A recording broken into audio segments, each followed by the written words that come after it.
네, 안녕하셨습니까? 김 선생의 서울 이야기 강의를 맡은 강사 김효입니다. 자, 이번 시간에는 동화 청년 단결이라는 제목으로 인왕산에 대해서 좀 설명을 드리도록 하겠습니다. 자, 이 눈 덮인 경복궁의 모습을 담은 사진이 되겠는데요. 주산인 백악산 혹은 북악산을 배경으로 해서 남북의 축을 중심으로 해서 좌우 대칭의 궁궐 배치로 이루어진 조선 왕조의 법궁이 경복궁이 되겠죠. 자, 경복궁을 중심으로 해서 오른편, 즉 서쪽 지역에는 우백호에 해당되는 인왕산이 이쪽에 자리를 잡게 되겠고요.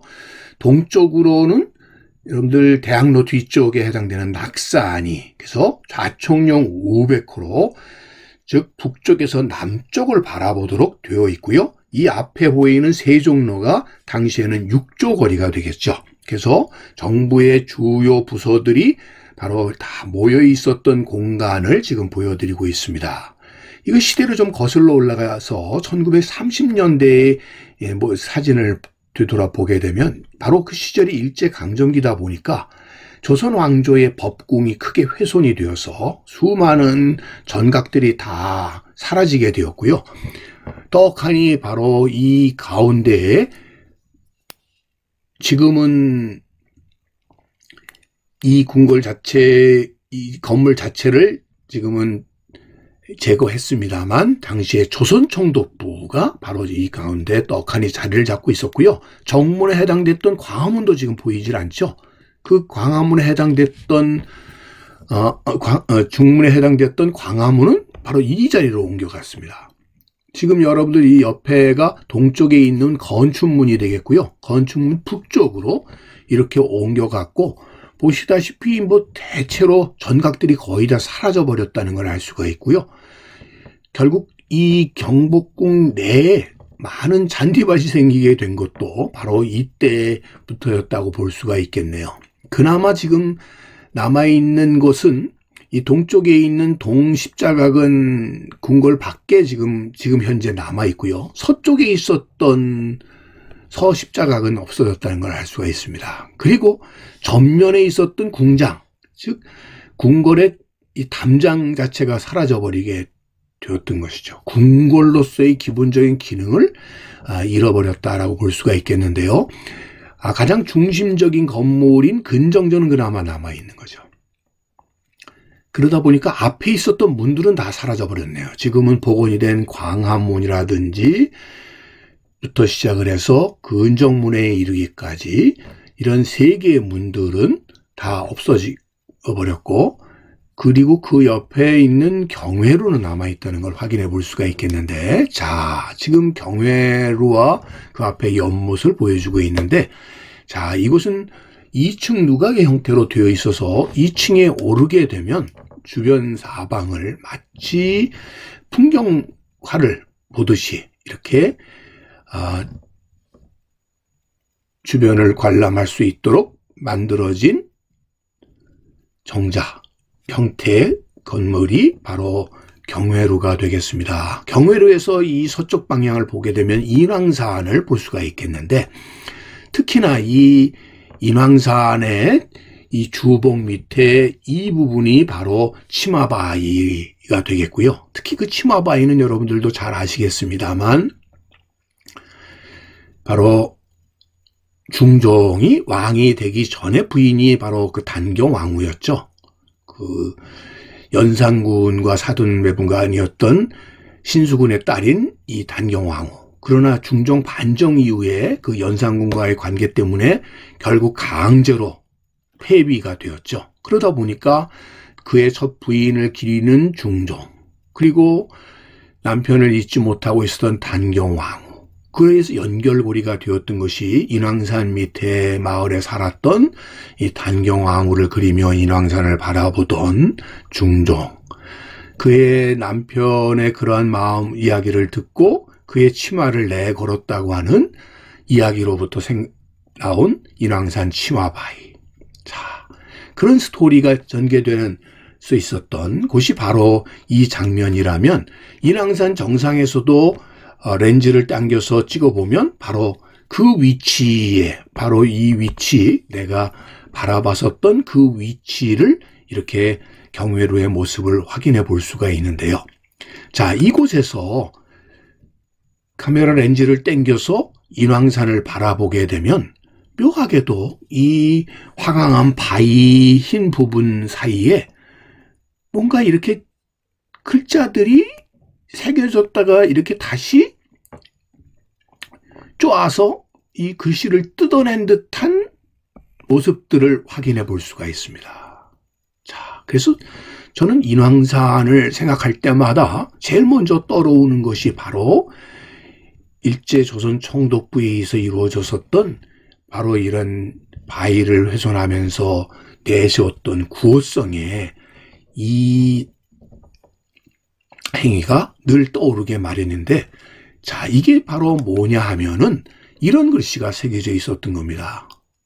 동아 청년 단결이라고 하는 큰 글씨가 새겨져서 광화문에서도 멀리 이 글씨가 보일 수 있도록 했다는데, 이것이 세워진 해가 언제였는지 황기 2599년 9월 16일이다 이렇게 되어 있는데, 이 황기라고 하는 것이 기원전 660년에 일본 천황의 역사가 시작되었다라고 해서 이걸 기준으로 했을 때 서기로 따지면 바로 1939년에 해당되는 해가 되겠습니다. 그러면서 이거를 누가 했느냐 하면 조선 총독 남차랑이 했다 이렇게 새겼던 것이죠.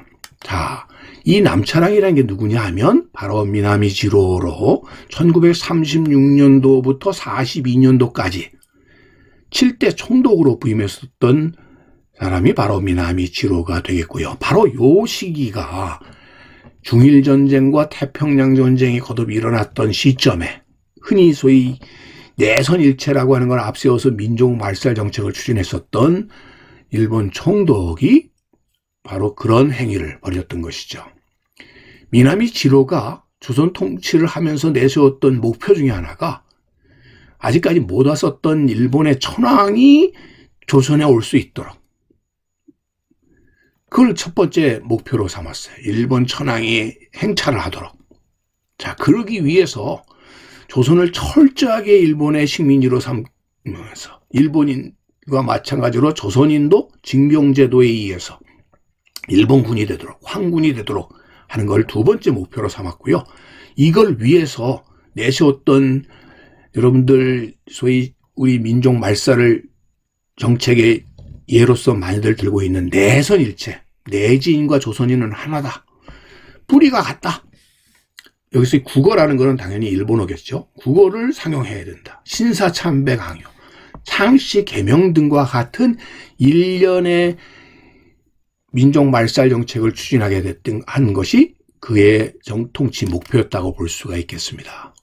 한마디로 이 시기에 불패 신화만을 앞세운 국가주의의 광기 아래서 국민을 전쟁의 길로 몰아갔었던 바로 이 시기에 여러분들 잘 보시다시피 1894년 청일전쟁 10년 후에 러일전쟁을 일으켰고 1931년 만주사변 10년 후에 바로 태평양 전쟁을 일으켰던 일본의 제국주의가 바로 이런 전쟁을 위한 하나의 목적으로 이루어졌었던 민족 말살 정책이었다고 볼 수 있겠죠. 바로 그 시기에 그들의 이러한 침략 정쟁을 정당화시키기 위한 논리로서 지금도 남아있는 예가 일본 큐슈 남부의 미야자키에 소위 일본 천황이 이곳에 내려왔다고 하는 곳에 지금은 평화공원이라고 이름을 바꿨습니다만 팔괭이루의 탑이 만들어졌죠. 이 팔괭이루의 탑에 여러분들 보시다시피 이게 조선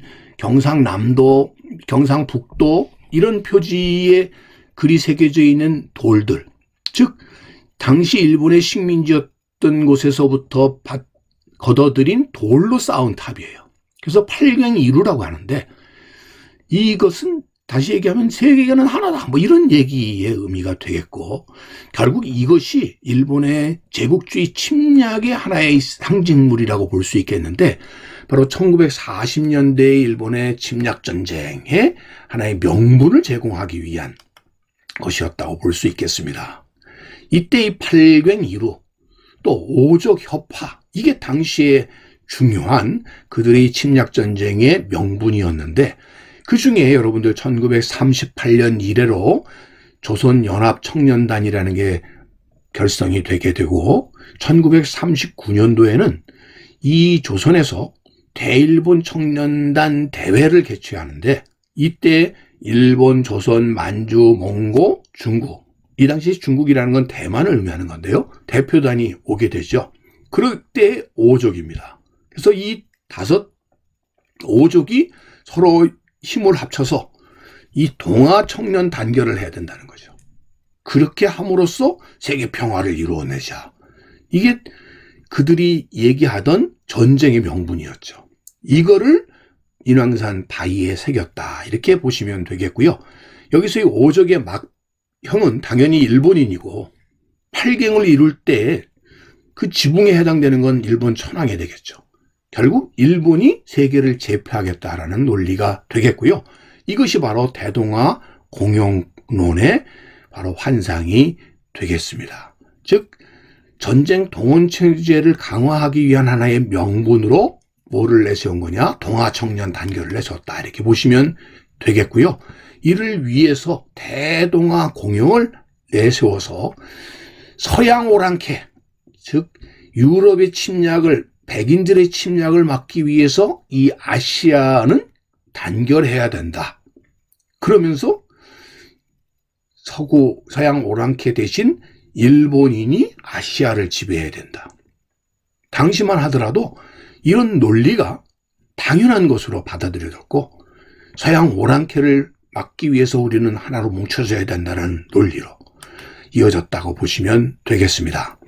여러분들, 당시 일본군의 주력 소총이 아리시카 소총인데, 흔히 이때 붙여진 명칭 중에 하나가 구구소총이라는 말을 붙이게 되었으니, 바로 이것이 1399년도에 개발된 소총이다, 이런 의미가 되겠고요. 지금 보시는 바로 이 전투기가 제로센이라고 불리웠던 전투기가 되는데, 이 제로라는 말이, 이것이 개발된 게 1940년. 이 1940년은 일본 천황의 역사로 얘기하면 2600년이 되는 해라는 거죠. 황기로 따지면 2600년. 이 마지막 0을 따서 이 제로센이라고 하는 명칭을 붙이게 되었으니, 여러분들이 잘 아시는 이 야스쿠니 신사, 일본의 국립묘지라고 하는 에 해당된다고 하는 이 야스쿠니 신사 내에 전쟁 기념관이 있습니다. 유치관이라고 하는 전쟁 기념관에 바로 이 미쓰비시사가 개발했다고 하는 제로센 전투기와 이런 각종 무기들이 전시되고 있으니, 이것이 바로 왜 우리가 이 당시에 야스쿠니 신사를 에 대한 일본 정부의 계속되는 참배가 왜 부당한지를 바로 이런 것들을 통해서 알 수가 있겠습니다. 자, 여러분들도 우리 조선 왕조의 주산을 좌청 우백호에 해당됐었던 인왕산을 서울 시내에서 바라보실 때는 늘 그 치마바위에 새겨져 있었던 동아 청년 단결이라고 하는 그런 각자를 통해서를 기억하시고, 일본의 제국주의 침략의 그러한 역사적 사실을 상기하는 계기가 되셨으면 좋겠습니다. 오늘은 동아 청년 단결이라고 하는 인왕산에 새겨졌던 각자에 대해서 꽃밭을 가꾸는 김 선생이 말씀드렸습니다.